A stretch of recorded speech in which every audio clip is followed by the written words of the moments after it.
नमस्कार।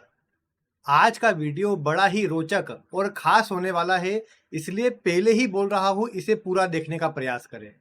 चंद्रमा जो है ये हमारे मन से जुड़ा है। जिस प्रकार का चंद्रमा होगा वैसा ही हमारा जीवन होगा, ये बात किसी प्रकार से गलत नहीं है, क्योंकि चंद्रमा मन को दर्शाता है और मन से ही हमारे जीवन का एक आधार है, जीवन की एक पूरी नींव है। इसीलिए आपकी कुंडली के अंदर चंद्रमा जहां भी होता है वहां से जुड़ी बहुत ज्यादा रोचक बातें निकल के आती है, जो न केवल आपके स्वभाव से जुड़ी होती है बल्कि उन स्थितियों को आप अपने आप से दूर नहीं कर पाते।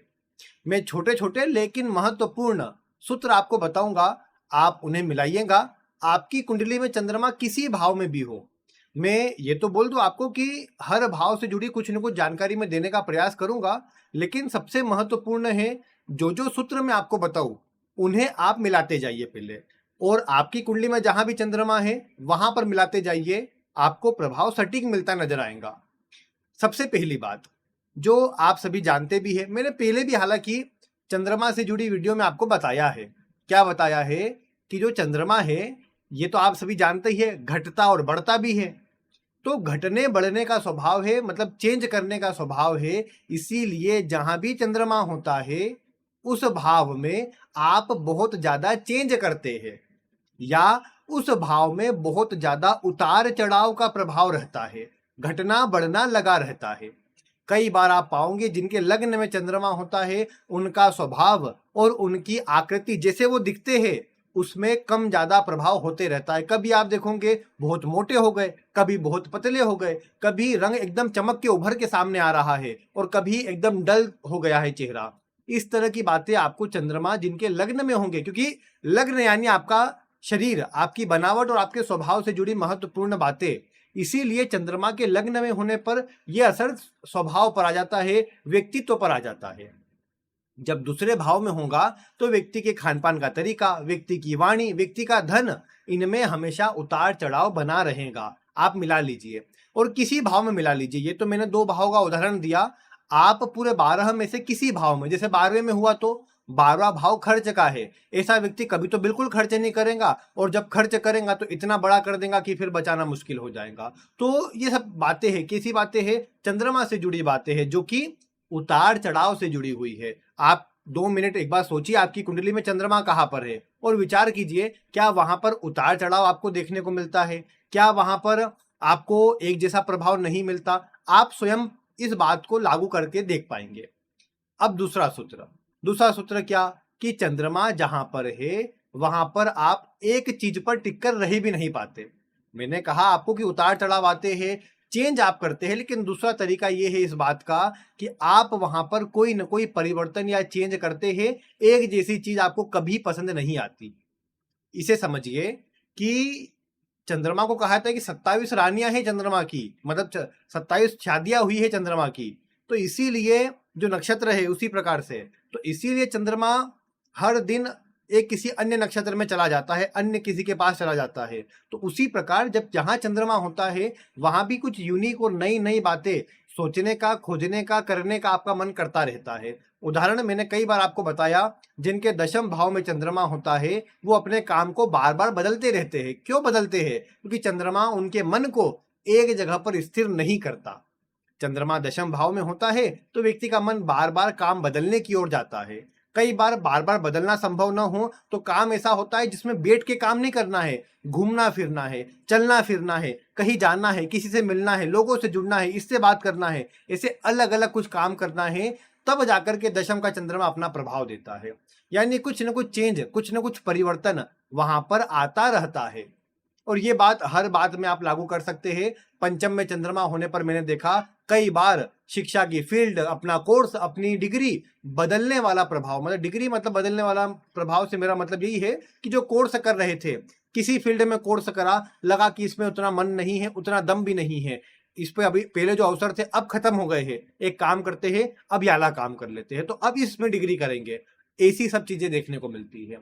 तो ये सब बातें क्या है, चंद्रमा के प्रभाव से देखने को मिलती है। जहां चंद्रमा होता है वहां आपका मन चेंज करते रहने का। नवम में चंद्रमा होने पर मैंने खास बात देखी, ऐसे लोग प्रायः जिस देवी देवता में शुरुआती समय पर इनकी रुचि रहती है, उम्र बढ़ने के साथ में वो रुचि बदलते जाती है। गुरुजन के मामलों में ये बोल सकते हैं कि जो गुरु है, आज किसी गुरु को देखना पसंद होगा, किसी की बातें अच्छी लगती होंगी, कुछ समय बाद किसी और की। ये बात आप नवम में चंद्रमा वालों के साथ में विशेष रूप से मिला पाएंगे। पंचम में होने पर भी मनोरंजन के रूप में आप बोल सकते हैं। पंचम भाव मनोरंजन का है, ग्लैमर वगैरह से जुड़ा हुआ है, खेलकूद का भी है। अब जिनके पंचम में चंद्रमा है, आज किसी चीज को देख रहे हैं, आज किसी चीज में जुड़े हुए हैं, आज किसी को देख करके प्रसन्न हो रहे हैं, हो सकता है कुछ समय बाद उससे उनकी रुचि उठ जाए, उस चीज में वो उतना ध्यान भी ना दे और जल्दी हो जाता है। ये चंद्रमा के साथ में बार बार परिवर्तन वाली स्थिति आती है, तो ये आपको अवश्य देखने को मिलेगा। इसके बाद चंद्रमा जो है मन का कारक है। अब जहां पर भी मन रहेगा उस बारे में आप ज्यादा सोचेंगे, इसीलिए चंद्रमा कुंडली के जिस भी भाव में बैठा होता है, उस भाव के बारे में आप बहुत ज्यादा सोचते हैं। मिलाकर देख लीजिए, आप मिला करके देखिए, अगर आपके लग्न में चंद्रमा है तो कई बार स्वयं के बारे में, फिर राशि अनुसार भी आप बातें मिला सकते हैं, उस पर आगे आता हूं। लेकिन एक बात समझिए, लग्न में चंद्रमा है तो अपने बारे में, अपने जीवन के बारे में व्यक्ति अधिक सोचेगा। दूसरे में होगा तो कुटुंब के बारे में, धन के बारे में, खान पान के बारे में, वाणी के बारे में अधिक सोचेगा। तीसरे में यात्राओं के बारे में, हॉबी के बारे में, पड़ोसियों के बारे में, छोटी यात्राएं हो या छोटे कोई काम हो, डॉक्यूमेंटेशन के कोई काम हो, लोगों से जुड़ना हो या कहीं पर जाना हो, इस तरह के कार्यों के बारे में सोचेगा ज्यादा व्यक्ति। चतुर्थ में घर के बारे में, सुखों के बारे में, माता के बारे में, लग्जरी के बारे में, आराम के बारे में सोचेगा। पंचम में हो तो संतान के बारे में, भविष्य के बारे में, पद मान सम्मान के बारे में, प्रतिष्ठा के बारे में, धन के बारे में व्यक्ति अधिक सोचेगा। जब छठे में होगा तो नौकरी के बारे में, कर्जों के बारे में, रोग के बारे में और कहीं ना कहीं कुछ मानसिक तनाव के बारे में, चैलेंज के बारे में, रिस्क के बारे में अधिक सोचता रहेगा। पंचम में होने पर शेयर मार्केट या आकस्मिक लाभ वाले क्षेत्रों के बारे में भी व्यक्ति अधिक सोच सकता है।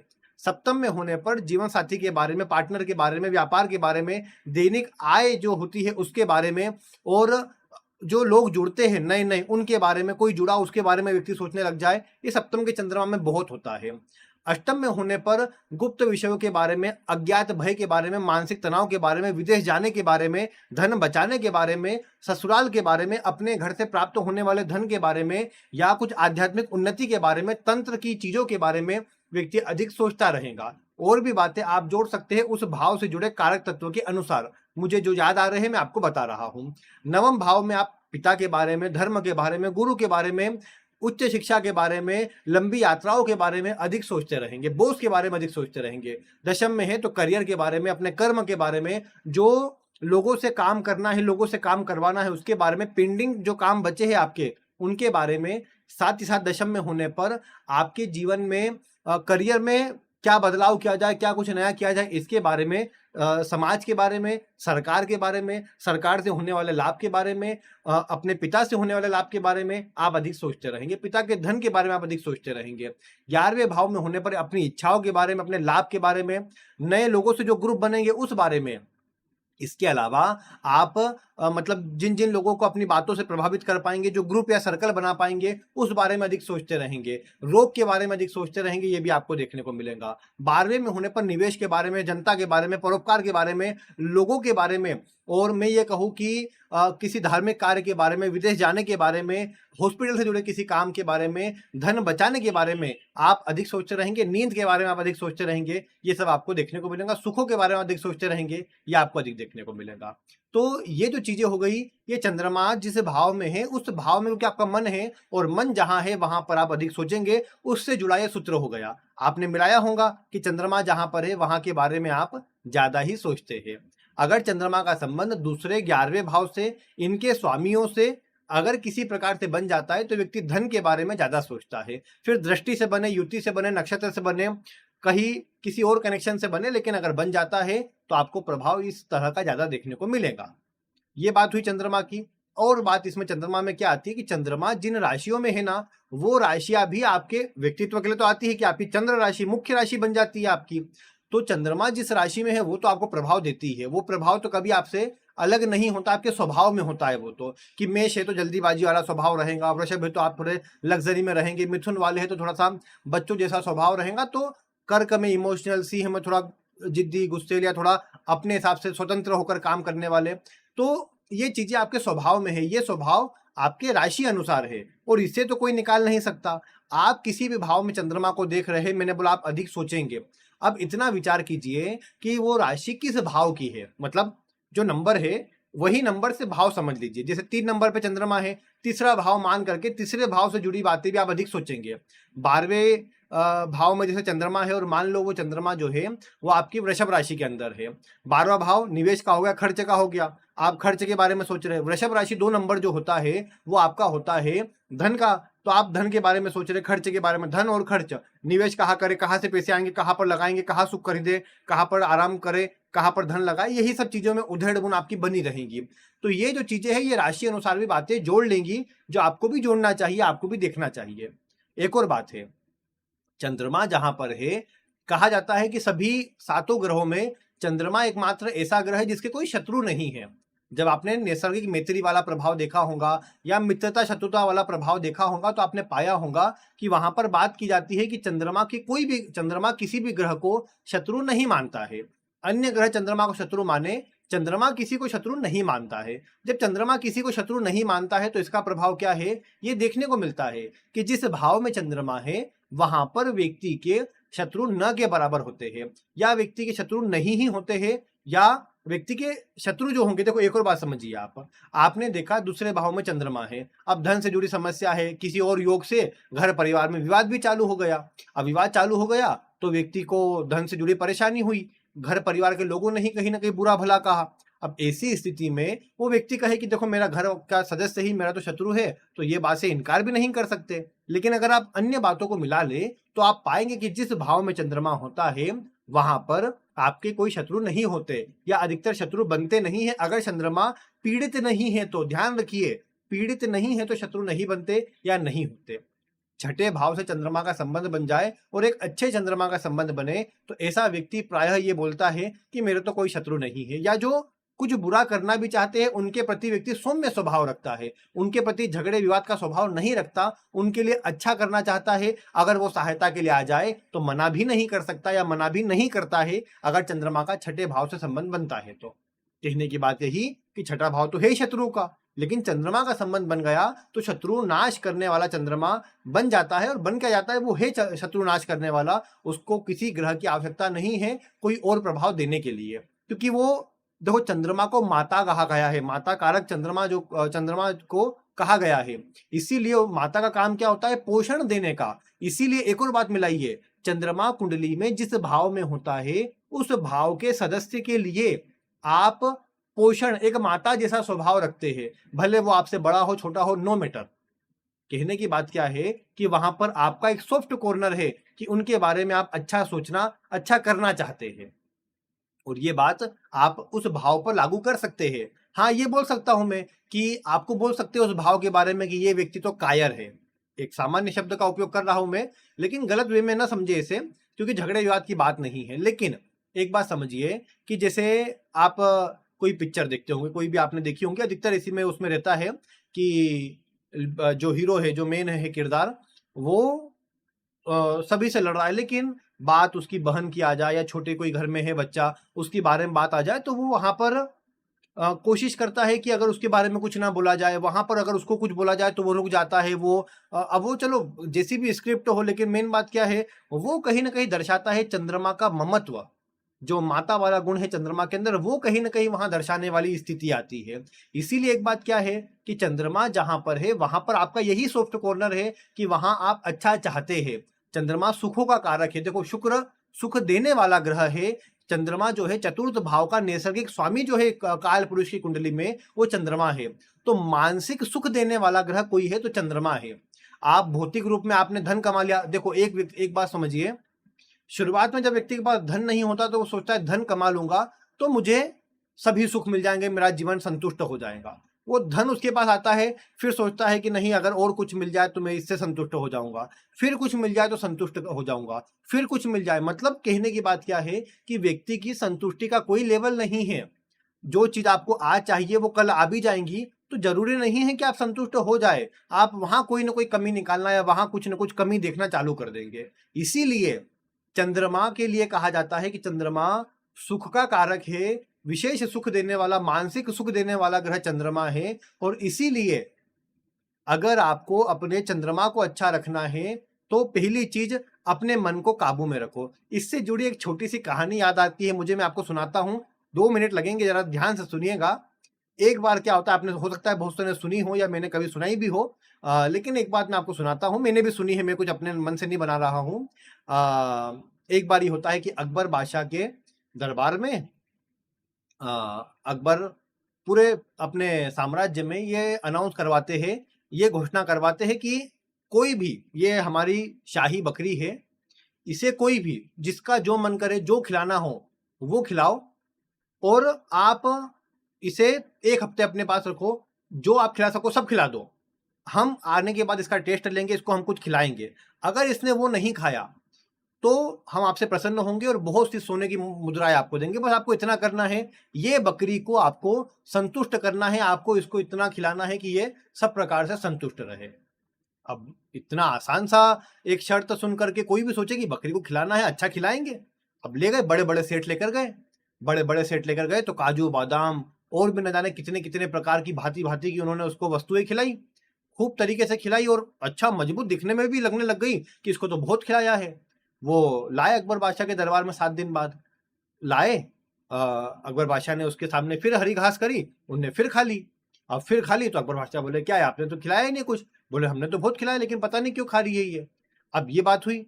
अब एक दिन फिर किसी अन्य व्यक्ति ने, एक नॉर्मल सा व्यक्ति था, गरीब व्यक्ति, वो बोले, मैं लेके जाऊंगा, मैं इसको ऐसा खिलाऊंगा कि ये फिर कुछ नहीं खाएंगे आपके यहाँ पर। अब ये बात देख करके तो अधिकतर तो जितने भी थे हंसी मजाक उड़ाने लग गए, बोले ये क्या कर लेगा, क्योंकि हम इतने बड़े बड़े सेठ जिनके पास कोई धन की कमी नहीं, हमने खूब खिलाया, फिर भी नहीं मानी, अब तुम खिला लोगे तो क्या मानेगी। फिर बोले, तुम्हारी इच्छा है ले जाओ। अकबर ने बोला, नहीं, मेरा तो सब बराबर है, तुम ले जाओ। ले गया, वो 7 दिन बाद लेकर के आया। 7 दिन बाद लाया, अकबर बादशाह ने उसके सामने वो आगे करी घास, हरी घास, वो मना कर गई, मतलब मना कर गई, मतलब मुंह फेर लिया बकरी ने। अकबर बादशाह और सब सोचे, इनने करा कैसे ये सब। फिर आगे करा, और भी अलग अलग चीजें आगे करी, उनने कोई भी चीज नहीं खाई। अकबर बादशाह प्रसन्न तो हुए, बोले, चलो मैं तुमको इनाम तो दे दूंगा, लेकिन जो इतने सारे लोग जो काम नहीं कर पाए वो तुमने कैसे कर लिया, तो तुमने ऐसा क्या खिलाया, इसको मुझे ही बताओ, मैं भी इसको खिला के संतुष्ट कर दूंगा। तो वो व्यक्ति ने बोला, गरीब सा व्यक्ति था, उनने बोला, मैंने इसको कुछ भी नहीं खिलाया, ये जहां खाने मुंह डालती मैं सीधे इसके मुंह पे एक लकड़ी मारता। फिर तो गुस्सा आया अकबर बादशाह को। बोले, इसने चारे मुंह डालने की कोशिश करी, मैंने लकड़ी मारी, इसने किसी और चीज में मुंह डालने की कोशिश करी, मैंने लकड़ी मारी, मैंने पूरे 7 दिन इसको कुछ भी खाने नहीं दिया, और जहां ये खाने की कोशिश करती मैं मारता उसको। तो पहले तो अकबर बादशाह को गुस्सा आया कि बोले ऐसा क्यों किया। तो फिर उसने समझाया, एक बुजुर्ग व्यक्ति था लेकिन उसने समझाया, वो बात आप समझिए कि बोले, ये जो बकरी है ना, ये हमारे मन के जैसी है, अगर इसको काबू में नहीं रखेंगे तो फिर ये कभी भी संतुष्ट नहीं हो पाएंगी। इसको आप पूरे दुनिया का सब खिला दो, फिर भी ये आगे कुछ दिखाओगे फिर खाने लग जाएंगी।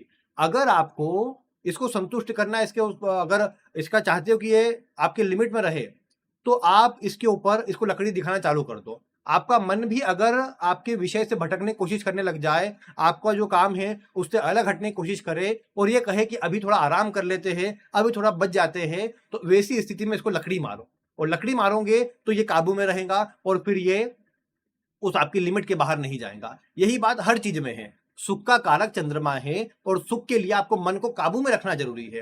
कोई ऐसी वस्तु नहीं है जिसको देख करके आप ये बोल सके कि बस अब मुझे सुख मिल गया। केवल और केवल किसी विद्या को ग्रहण करके और कोई साधु सन्यासी का आश्रय लेकर आप केवल एकदम धार्मिक कार्यों में लग जाए, और फिर उसमें आप दिन भर लगे रहे, और आप कहे कि अब मुझे आनंद आ रहा है, अब मुझे सुख मिल रहा है, तो वो अलग प्रकार का सुख है, उसकी गिनती में अभी नहीं कर रहा हूं। तो मेन बात यही है कि सुख के लिए आपको अपने मन को बाउंडेशन में लाना पड़ेगा। ये बात आपको अच्छी लगे, बुरी लगे, जो भी लगे, लेकिन क्योंकि बुरी क्यों बोल रहा हूं मैं, क्योंकि कुछ लोग कहेंगे नहीं, हमें जो चाहिए हम उससे और ज्यादा लेंगे, लेकिन वो और ज्यादा की भूख आपकी समाप्त नहीं होगी। उस बात को सोच के मैंने ये बात बताई आपको। अब इसमें एक और बात समझिए, चंद्रमा जहां पर है वहां पर सुख है। तो एक बात आप समझिए, जहां जिस भाव में चंद्रमा होता है उस भाव से आपको सुख मिलता है। कैसा सुख मिलता है? मानसिक सुख मिलता है उस भाव से जुड़े काम को करने पर। जैसे मान लो आपका चंद्रमा जो है वो चतुर्थ भाव में है, तो जनता की सेवा करना, लोगों के लिए सोचना, माता के साथ में रहना, घर के लिए कुछ काम करना, घर से जुड़े रहना आपको अच्छा लगता है, और वो चीज से आपको मानसिक सुख की प्राप्ति होती है। अगर चंद्रमा दशम भाव में है तो कार्य क्षेत्र में लोगों का भला करना, लोगों के लिए अच्छा सोचना, लोगों को पोषण देना, लोगों की सहायता करना आपको अच्छा लगता है और ऐसा काम करने पर आपको आत्मिक प्रसन्नता मिलती है। गौर कर लीजिए, आपके जिस भाव में चंद्रमा है उससे जुड़ा काम करने पर आपको प्रसन्नता मिलती है। पंचम के चंद्रमा वाला व्यक्ति जीवन में कितना ही शुरुआती जीवन में पढ़ाई से मन उठा ले, पढ़ाई उतना समय पर ना करे, छोड़ छोड़ के पढ़ाई करे, लेकिन बाद में जाकर के कुछ न कुछ पढ़ते रहना, लिखते रहना, सुनना, पढ़ना उसे बहुत अच्छा लगता है। आप मिला करके देख लीजिए। तो कहने की बात क्या है, चंद्रमा जहां पर है वहां आपको सुख मिलता है और वो काम आप हमेशा करते रहना चाहते हैं। वो ऐसा है जो आपको मानसिक प्रसन्नता प्रदान करता है। एक और बात समझिए, कहा जाता है कि जहां शनि है उस भाव से जुड़ा काम आपको कर्म के रूप में मिला, आपको कर्म उस भाव से जुड़ा करना चाहिए या करते हैं आप अधिकतर। लेकिन जहां चंद्रमा है, आप जब उस भाव से जुड़ा काम करते हैं तो मन से प्रसन्न रहते हैं। ऐसा कहा जाता है कि सूर्य जहां पर है वो काम आपको आत्मा से करना अच्छा लगता है और चंद्रमा जहां पर है वो काम आपको मन से करना अच्छा लगता है। इसीलिए कई बार मैं आपको बताता हूं कि जहां चंद्रमा है उस भाव से जुड़ा करियर बना लो, उस भाव को अपने काम में जोड़ लो, तो आपका मन प्रसन्न रहेगा, आप काम में प्रसन्न रहोगे। एक बात क्या चाहिए व्यक्ति को अपने कर्म में सफलता के लिए, कि वो जो काम कर रहा हो उससे सुखी हो, उससे खुश हो। और आज 100 में से 80 लोग अपने काम से उतने प्रसन्न नहीं होते, किसी भी कारण से, धन के कारण हो, मेहनत के कारण हो, अन्य के सपोर्ट के कारण हो या कोई भी कारण हो, लेकिन अधिकतर लोग अन्य से प्रसन्न नहीं होते। वैसी स्थिति के अंदर चंद्रमा जहां पर होना, उससे जुड़ा काम करना या उससे जुड़े काम को अपने कार्य में जोड़ लेना आपको अवश्य से प्रसन्नता प्रदान करता है। जैसे 12वें में हो तो विदेश को काम में जोड़ लो, विदेश से जुड़कर काम करो तो आपको प्रसन्नता रहेगी, आप खुश रहोगे। या चैरिटी, 12वां भाव चैरिटी का है, चैरिटी जोड़ लो, किसी एनजीओ में काम करना चालू कर दो तो आपका मन प्रसन्न रहेगा और आप उस काम को और ज्यादा अच्छे से मन से कर पाओगे। कहा जाता है ना, जो काम करो मन से करो, तो बस वो मन से करो मतलब यही बात है कि जहां चंद्रमा है उस भाव से जुड़ा काम करो तो आपके मन का काम हो जाएगा और मन का काम होगा तो फिर आपको जो चाहिए वो मिलेगा, क्योंकि आप मन से करोगे, उससे आपको बोझ नहीं लगेगा। आजकल तो अधिकतर क्या होता है, नौकरी है, 9 बजे जाना है, 5 बजे आ जाना है, या जो जितने बजे भी आते हैं आप उतनी बजे आना है, बस फिर घड़ी देखते हैं कब बजे कब बजे कब बजे, और छुट्टी आ गई तो हाँ कितना बढ़िया लग रहा है। तो वो चीजें क्या होती है, कब होती है, जब आपके काम में आप प्रसन्न ना हो तो ये चीजें होती है। इसीलिए थोड़ा सा अपने काम करने के तरीके को अगर सुधारना है और काम को सुधारना है तो जहां चंद्रमा है उस भाव को अपने काम में जोड़ लो और उससे आपको अच्छा परिणाम मिल जाएगा। अब वैसे तो और भी बहुत से सूत्र बताए जा सकते हैं, लेकिन आज के लिए मैं समझता हूं कि बहुत ज्यादा हो गए हैं, समय की भी अधिकता ना लिया जाए, आपका भी अधिक समय ना लिया जाए, इसलिए आज की वीडियो को यहीं तक रखते हैं। अगर आपको वीडियो अच्छी लगी है, आपने कुछ मिलाया है, अपने जीवन से कुछ जुड़ता हुआ नजर आया है, तो वीडियो को लाइक करके, चैनल को सब्सक्राइब करके और पास वाले बेल आइकन को दबाकर आप बता दीजिए, और कमेंट भी आप करके बता सकते हैं। बाकी आज की वीडियो में इतना ही। वीडियो देखने के लिए आपका बहुत बहुत धन्यवाद।